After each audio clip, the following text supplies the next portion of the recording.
Hello and welcome to This Week in the Middle East with me, Francis Matthew, and Eddie O'Sullivan. It's been a busy week and a lot's been going on, so we need to check the headlines, and Eddie's rounded them up. In the This Week in the Middle East, Jordan's King Abdullah met President Biden and called for a lasting ceasefire in Gaza. The US Senate has voted for $95 billion for Israel, Taiwan and Ukraine, and the House of Representatives has voted to ban the US recognizing any Syrian government led by President Assad. Egypt is preparing an area at the Gaza border which could accommodate Palestinians in case an Israeli offensive into Rafah prompts an exodus across the border. Turkey's President Erdogan met Egypt's President Sisi in Cairo, and Saudi Arabia has increased its holdings of government debt by almost $4 billion to $132 billion, the US Treasury Department has said. So there we have it.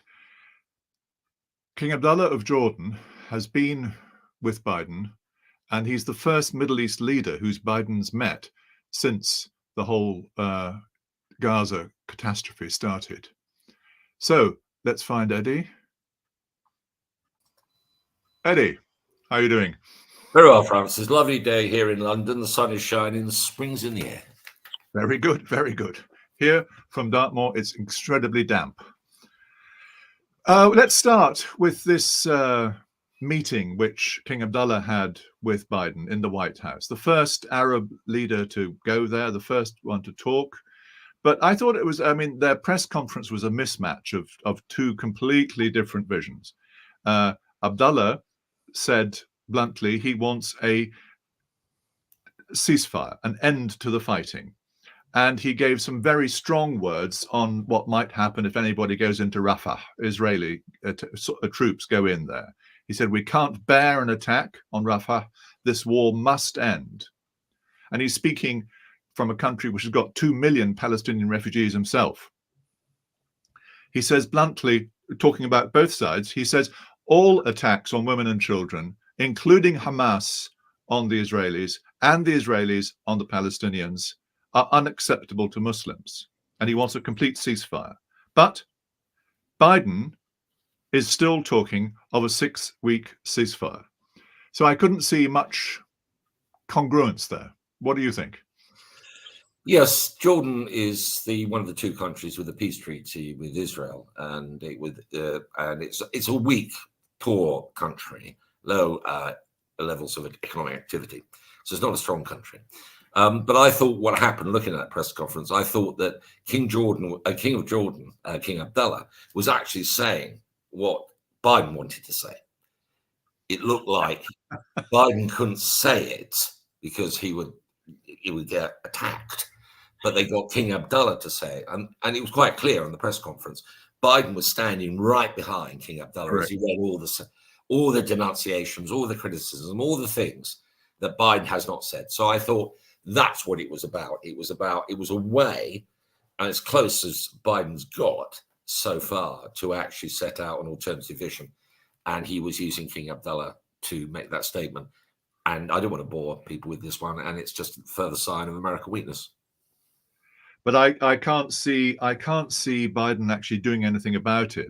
The sad thing is that it's just sort of stuck there in this circle where, in an election year, he's not going to make the push, not going to make the necessary difference.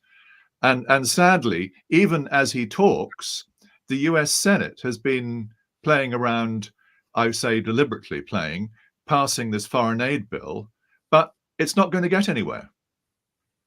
Well, the Senate has passed the aid bill, and the House of Representatives passed the bill preventing any American government normalizing relations with Syria. So it's been quite a week for American foreign policy on the Hill. Whether or not this actually finishes up as American policy, it depends upon, you have to have both houses and the White House as well. But again, if evidence is any required, that the elected representatives of the American people are simply not on the same page as the rest of the world. They're simply not on the same page. They're talking about things which are irrelevant to the immediate pressing crisis in Gaza. Well, you've also got this dysfunctional separation of powers, which works only when the House and the Senate are able to function properly. At the moment, you've got this incompetent Speaker, Johnson, who's just been elected in by his Republican clique, who's unable to get this bill through.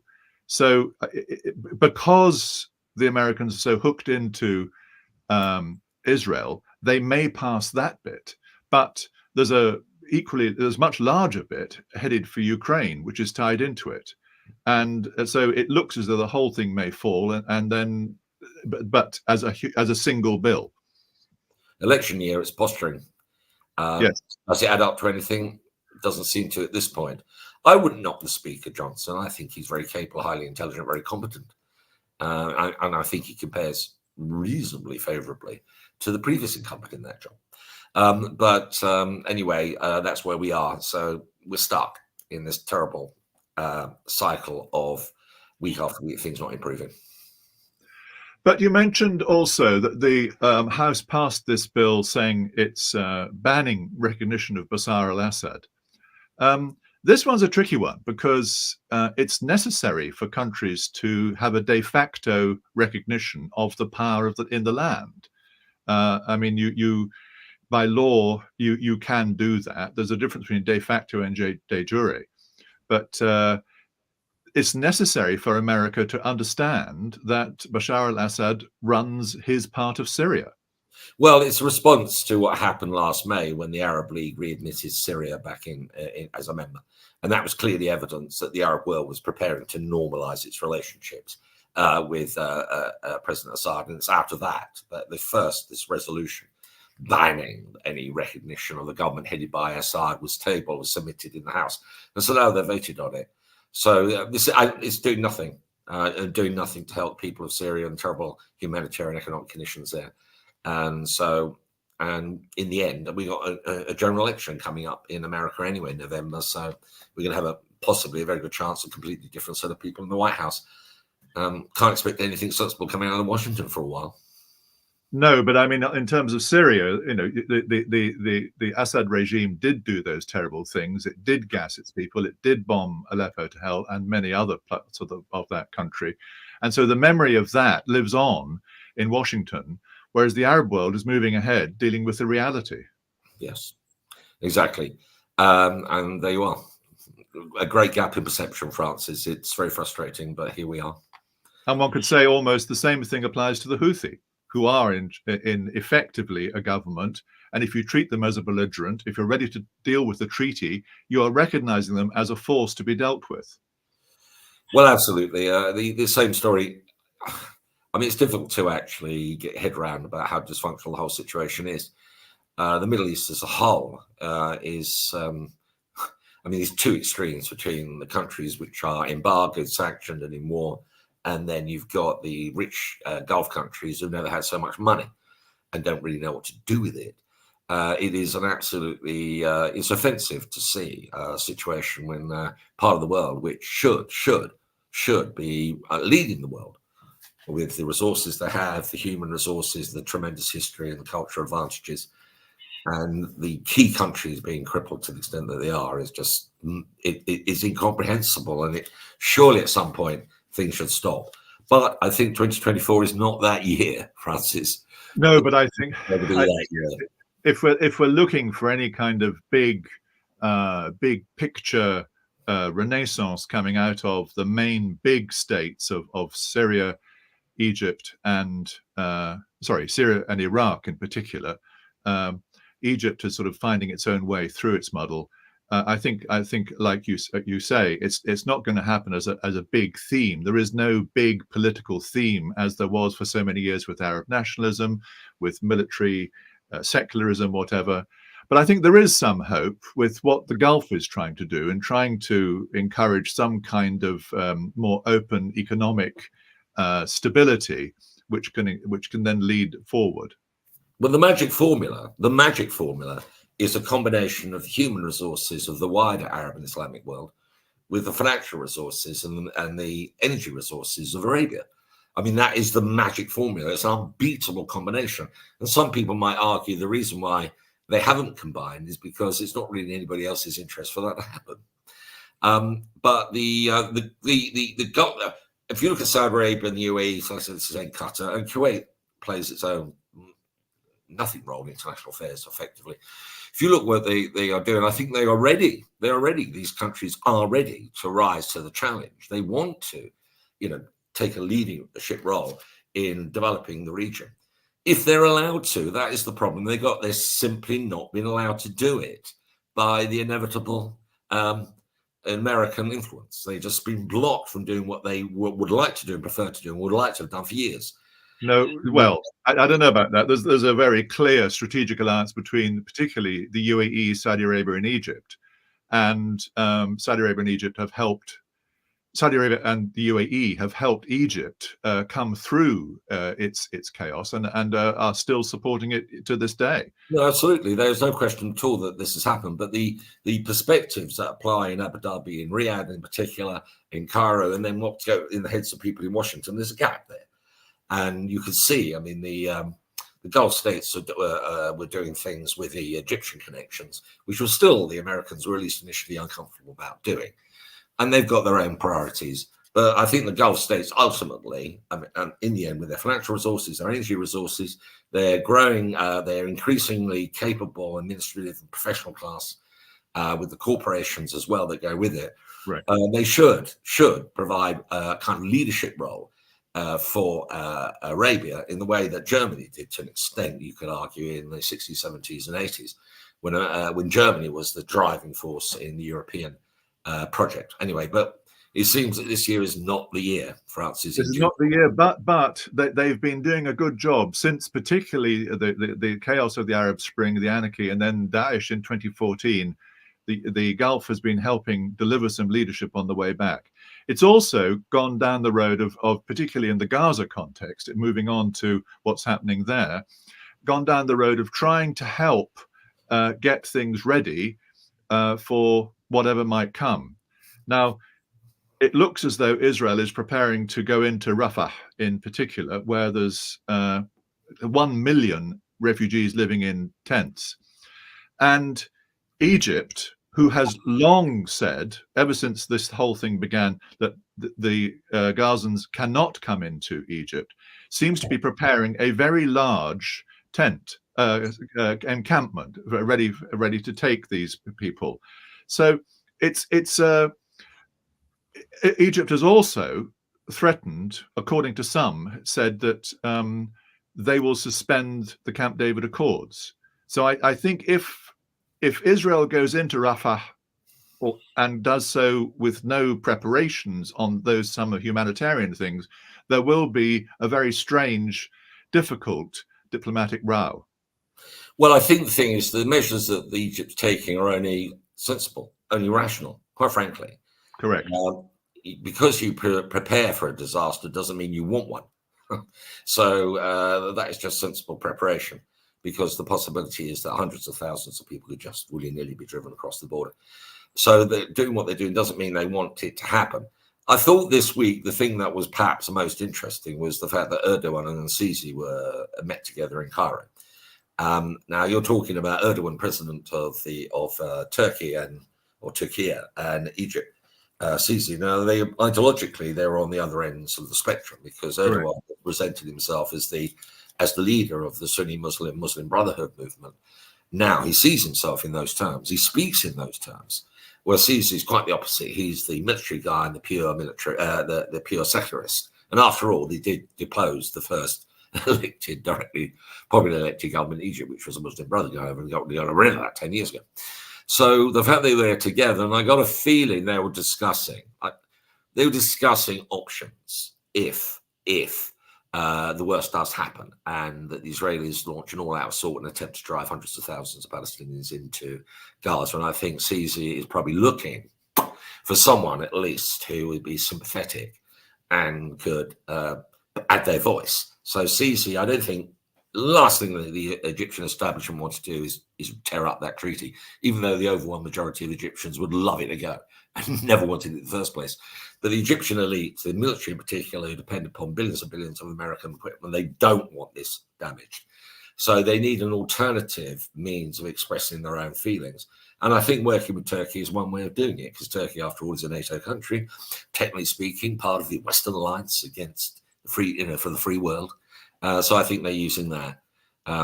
So I don't think it's decisive yet, although the signs aren't good. I think it's decisive either in the sense that Israel has decided they're going to do what they're going to do. I'm not sure they know what they want to do at this point. And certainly not from the Egyptian side in particular about what they would do if it happened. Well, Foreign Minister Shukri of Egypt has said that they will not suspend the Camp David Accord, the treaty. Though, so quite who you believe and the amount of preparation there is hard to tell. Well, I think saying that they're going to spend this would be counterproductive from the Egyptian point of view, because that would just confirm the view in Washington, the people who support Israel say, you see what they're like, they never really wanted peace, 40 years after it happened. So anyway, the Egyptians are not in a great position, and we know it. But I don't know quite that that Sisi is looking for some kind of strategic alliance or reopening of some deep thinking with Erdogan, because Erdogan is completely on a different world. But certainly I would say that it's a very transactional meeting. I mean, there's plenty of things they need to talk about. We didn't have to meet. This was it was the popping of trumpets, the landing at the airport, Erdogan with his wife, greeted by Assisi, by his wife. It was a great popping of... Why would you bother doing that? Why would you bother doing that if you're not actually going to talk about something? Why would you take it? It's pointless. They have got to have been talking about something really serious. And the most serious issue facing Egypt, and to an extent Turkey, is what's happening in Gaza and the possibility of this exploding into regional disaster. So I don't quite agree with you, Francis. I think that's good. That's symbolic, at least significant. It was certainly symbolic. And yes, Gaza is facing, but another issue that they both have to deal with and is getting increasingly important for them is the Houthi threat to shipping, the Red Sea and the canal. A lot of Turkish goods and energy comes through the canal, and they may very well have to deal with something of that. Similarly, the Houthi targets, they're saying they're not targeting just anybody. They say they're targeting vessels that are of allies of Israel. That's who they are targeting. But not Russian, not Iranian, not people who are not. That's what they're saying. Now, believe it or not, I'm not sure. Maybe they were talking about that. Obviously, the reduction in trade, very significant reduction of flow of ships now through the Suez Canal, is going to have some economic consequences. Now, whether that is something which Turkey has got a common view with on Egypt, I'm not sure. But again, we don't know, because the statements only indicate what was discussed by the two. But I think it is at least symbolically significant. Well, I think what it's symbolizing is a sort of pause in competition. I mean, they've seen themselves as quite dramatic competitors. You've got, in Libya, for example, you've got Egypt supporting Haftar, and you've got Turkey supporting the Tripoli government. They were both on the opposite sides in the boycott of Qatar when that was running with the GCC. They have been quite deeply opposed to each other. So the drama means we're taking a pause. We're going to be civil to each other. Things are too urgent with the Red Sea, with Gaza, and so let's just recalibrate. Because remember, all through all this drama, Turkey has been very happy to buy Egyptian gas. It's desperate for energy. Yeah, Turkey doesn't have, I mean, in terms of real relationship, but on the personal and the diplomatic relations, no doubt it was stressed. But the fact that they went to meet like that, I mean, it was very, very significant. I think it's a big signal that these two countries are looking to be partners. And I think that can't be deemed to be good news in Israel or in America. It can't be. It cannot be seen as being good news that these two people meeting together and talking together about things that concern them. So anyway, Francis, I think that they're the last two major nation states. The others have collapsed. So these two have to be on the same page.